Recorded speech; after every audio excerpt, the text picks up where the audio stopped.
우리 교재는 소득세 교재는 7페이지고 종합소득세 계산 구조. 종합소득세 계산은 종합소득 금액은 총 수익 금액에서 필요금비를 빼서 구해요. 여기다가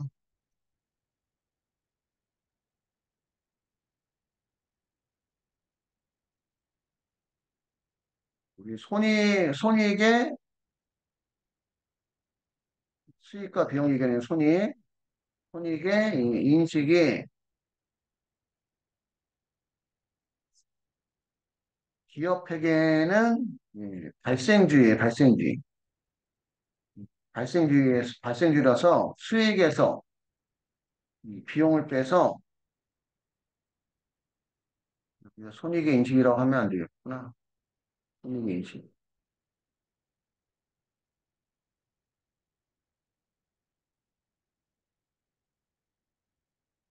보니까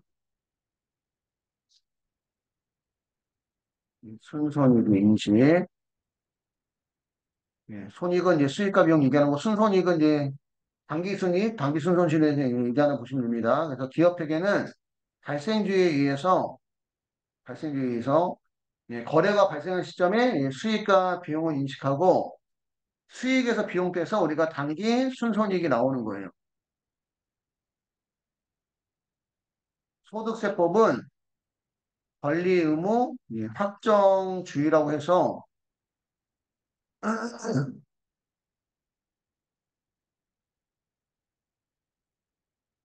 권리 의무 확정주의라고 해서 예, 권리가 확정이 되면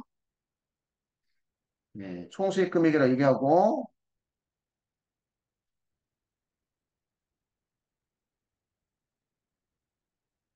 권리가 확정되면 총수익 금액, 총수익 금액이 기업회계로 얘기하면 수익을 인식을 하고 의무가 확정이 되면 필요금리, 이 비용을 인식을 하고 총수익 금액, 수익에서 필요금리, 비용을 빼서 예, 비용을 빼서 소득 금액 또는 결손금이 나오는 겁니다.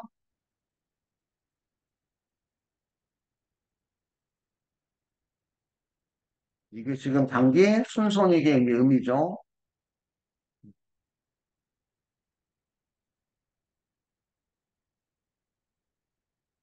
소득 금액이 따지면 단기 순이익, 결손금이 담긴 순손실을 의미하는 거다. 수익과 비용과 순손익의 인식에 대해서 기업회계는 발생주의에 의해서 수익에서 비용 빼면 단기 순이익 또는 단기 순손실이 나오고 소득세법은 권리 의무 확정주의에 의해서 권리가 확정되면 총수익 금액, 수익으로 인식을 하고 의무가 확정되면 필요금비, 비용으로 인식을 하고 총수익 금액에서 필요금 빼서 소득 금액 또는 결손금, 순손실이 나오는 구조예요. 그러니까 결국은 그 기업회계는 수익과 비용이라는 표현 쓰는 대신에 소득세법은 무슨 표현 쓰는가 우리가 총수익금액과 필요 경비라는 표현 쓰는데 이게 다른 이유가 예, 그 기업회계는 발생주의고 소득세법은 무슨 주의다 보니까 권리의무 확정주의다 보니까 약간의 차이가 있다 이렇게 보시면 돼요.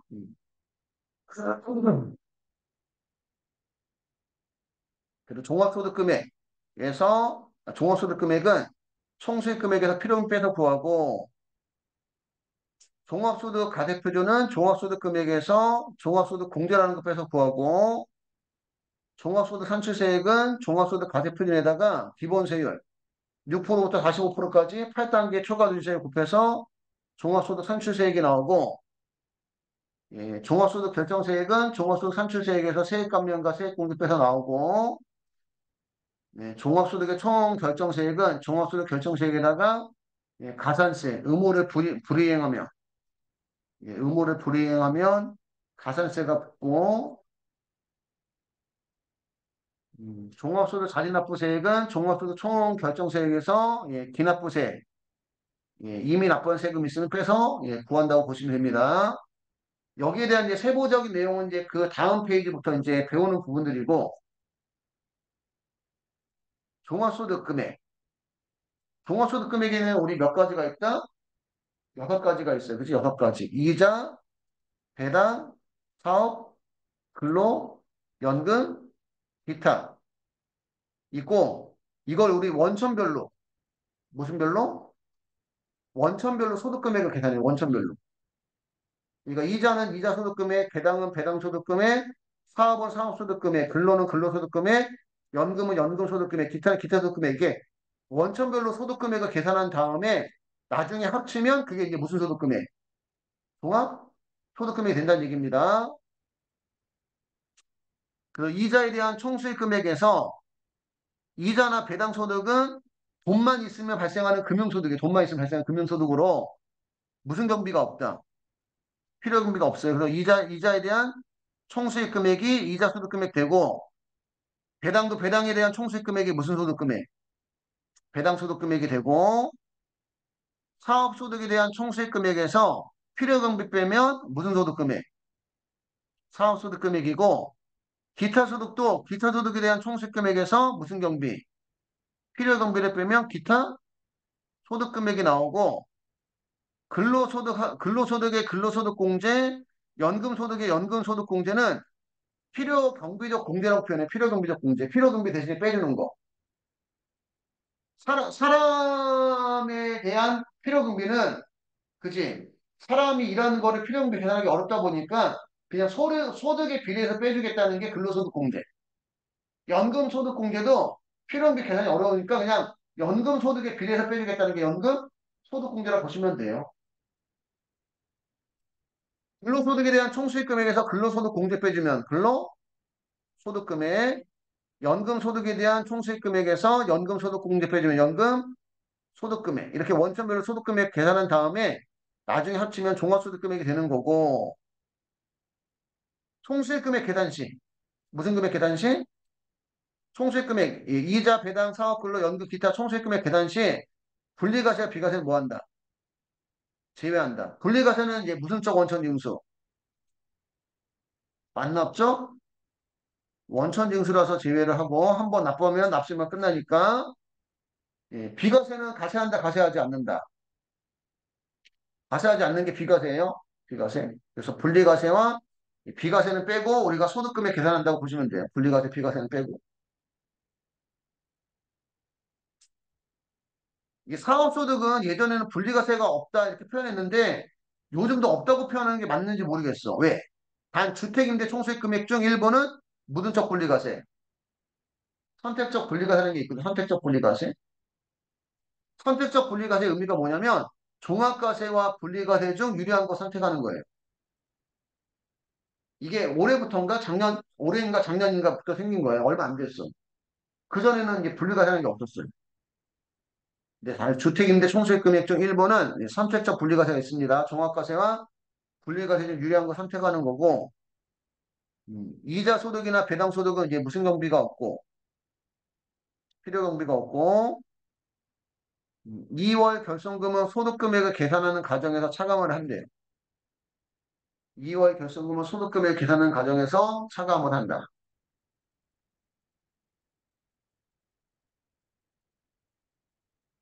여기는 안 우리 교재는 안 적어놨는데, 요것도 잘 나와요, 요것도.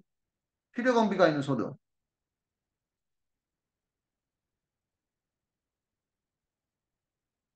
필요 경비가 있는 소득. 사업소득, 기타소득, 양도소득, 사기양.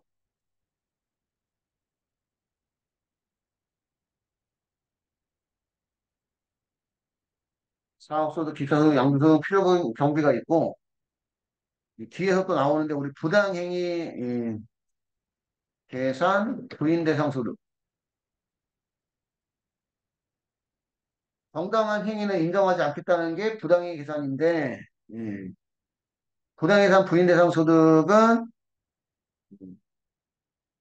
배당 소득 중 출자 공동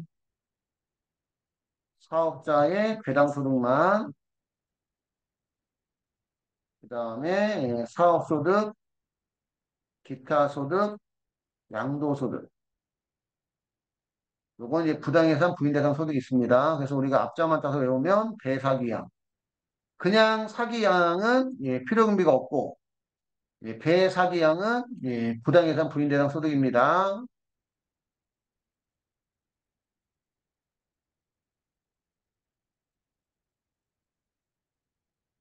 부당해산 예, 부인이란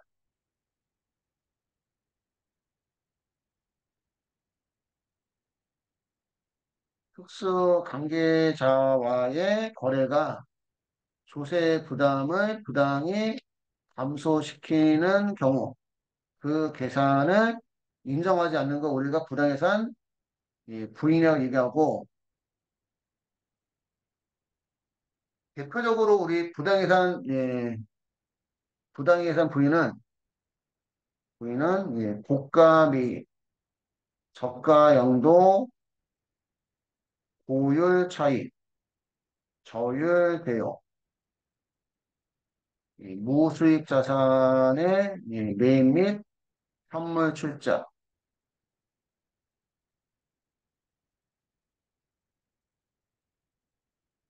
불공정 자본 거래 등이 있어요.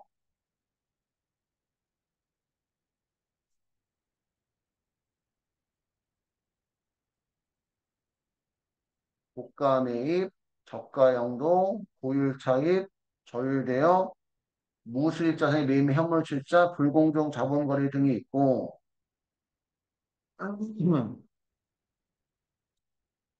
고가 매입, 저가 영도, 고율 차입, 저율대여는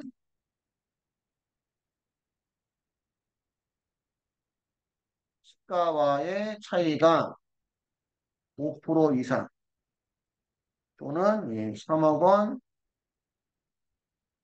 이상의 차이가 있어야지만 부당행위로 본다.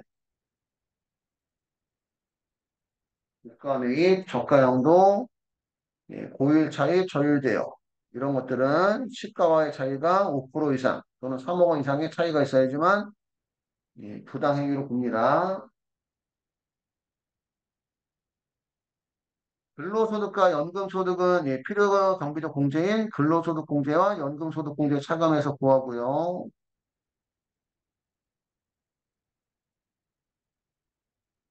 여기까지 해서 예, 종합소득세 예, 기본 개념은 끝났습니다.